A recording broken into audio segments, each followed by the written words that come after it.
Welcome. I am so happy you're here. I've got a bit of a story to tell you. Casey's Curious Quilt. The wind picks up as Casey's parents drive her and her brother to their new home.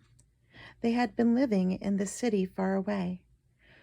Word came to their father that his Aunt Hattie had passed away, and he inherited her house. They had never been to visit Aunt Hattie, for she had kept to herself since the passing of her husband and children years ago. It was a cold, stormy night when Hattie's husband, Gregory, and their two children, Frederick and Charlene, had gone to the church to practice for the Christmas play. As they traveled home and were crossing the river on a wooden bridge, their car hit a slick patch of ice that sent them in their car tumbling into the icy river.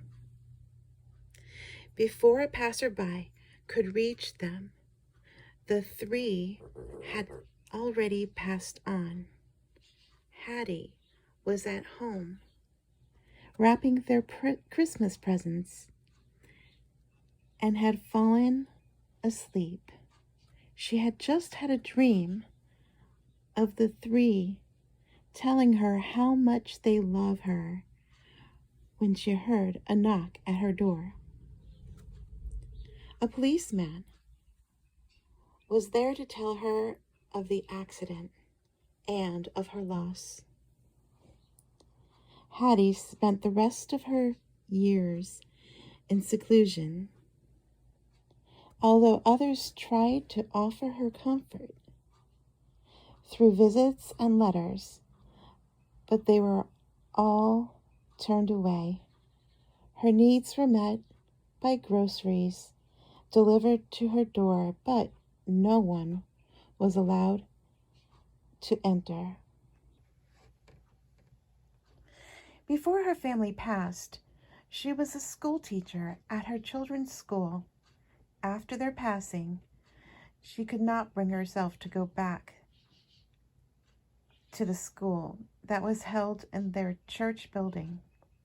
She did continue to work from her home, writing children's books. Her books sold well. They told stories to little ones to remind them to be kind to one another, no matter what. Casey's father, Jason, and her mother, Carrie, had already been to the house with the movers while Casey and her brother, Ben, were finishing up school. Her parents told them of this grand, old, but beautiful home they were moving to. It was a Victorian house with large rooms and a walk-up attic. Ben would be able to build his train platforms up in that spacious attic.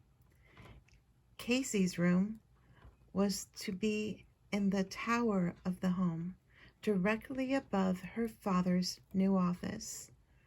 Her father is a psychologist, and his patients would have their own entrance at the side of the house, where he had a few parking spaces put in the very large yard. Her mother would have her jewelry making studio inside the enclosed back porch that is just off their elegant dining room, separated by French doors. The jewelry is sold at her sister Beverly's clothing shop in town. The town is just across the new stone bridge from the house. Casey and Ben's new school is across the street from the clothing store and behind the town library. The New England town is beautiful with very large old oak trees lining the streets.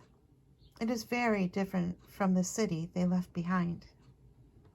As they approach their new home from across the stony bridge,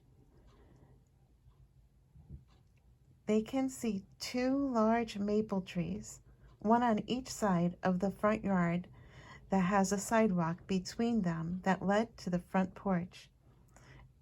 It is a wide porch that wrapped around the house. Casey carries her fluffy white cat, Tilly, in her carrier past two lion statues that rest beside the steps to the porch. Well, that's that for now. Until next time, be lovely.